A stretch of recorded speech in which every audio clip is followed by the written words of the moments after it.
Hey guys, Ryan here, getting ready for my at-home circuit, my little workout that I'm going to do today. We've gone through a lot of content: chest, our pecs, our lats and our back, our core and our legs. So now we're at a point where we can start to put together our own little home workout. Let me show you what I'm going to work on today. I'm going to warm up. I set up a little circuit for myself, 4 different exercises: reverse lunges, steam rollers, plank to push-ups, and table rows.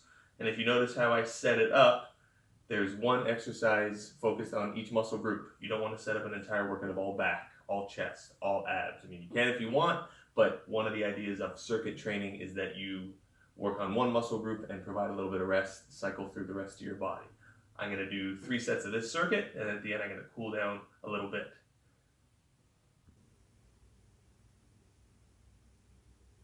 Okay, before we get into any kind of an intense workout, we got to warm up a little bit.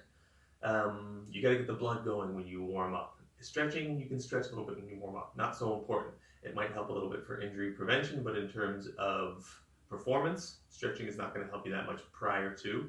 But we got to warm up. We got to get the blood flowing. So jumping jacks are great. Straddles are also great. You can even just plant your feet, do some trunk twists, maybe twist further, maybe a little bit lower in the front, higher in the back. Arm swing, arm swings, maybe some arm swings here. Whatever you got to do to get the blood flowing. When you're sweaty, you're ready. That's what you need to do for a warm-up. Okay, once we're a little bit loose, we can get into our circuit. So what is circuit training? Circuit training, similar to a lot of new types of workouts that are coming about. HIIT training, high intensity interval training, or Tabata. The idea with all these types of exercise programs is that you're working the whole body. You're focusing on a muscle group. After you're done focusing on that muscle group, you're cycling through the rest of your body to give that original muscle group a chance to rest until you come back to it again. The way I've set up my circuit for today is I'm going to do each exercise for 45 seconds. I'm going to give myself a 15-second rest, and then I'm going to move on to the next exercise, next exercise, next exercise, and I'm going to do a total of 3 sets, 4 exercises, so it's going to be a total of 12 sets in the end. Okay, let's get to it.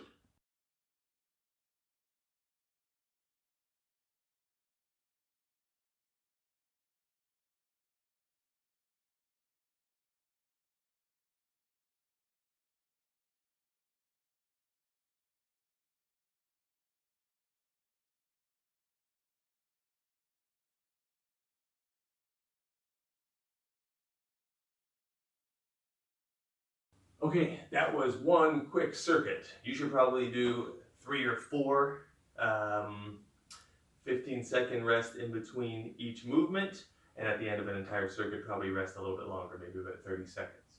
Cooling down after something like that, I would stretch all of the major muscle groups that were worked. So I would stretch out my chest, I would stretch out my quads, I would stretch out my hamstrings, I would probably hit the floor, and I would stretch a little bit further for my core, one way, the other way.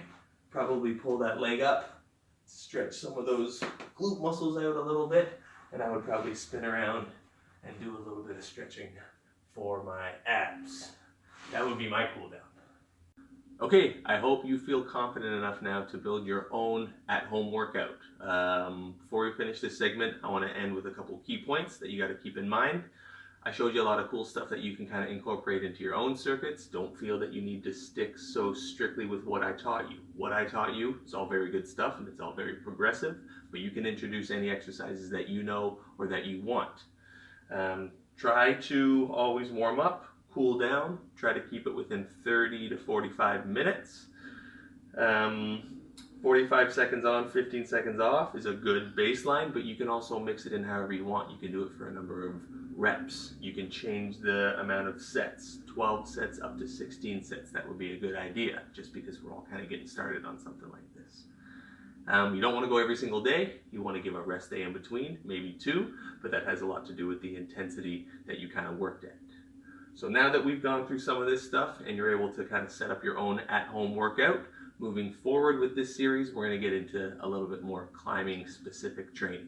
Okay, see you next time.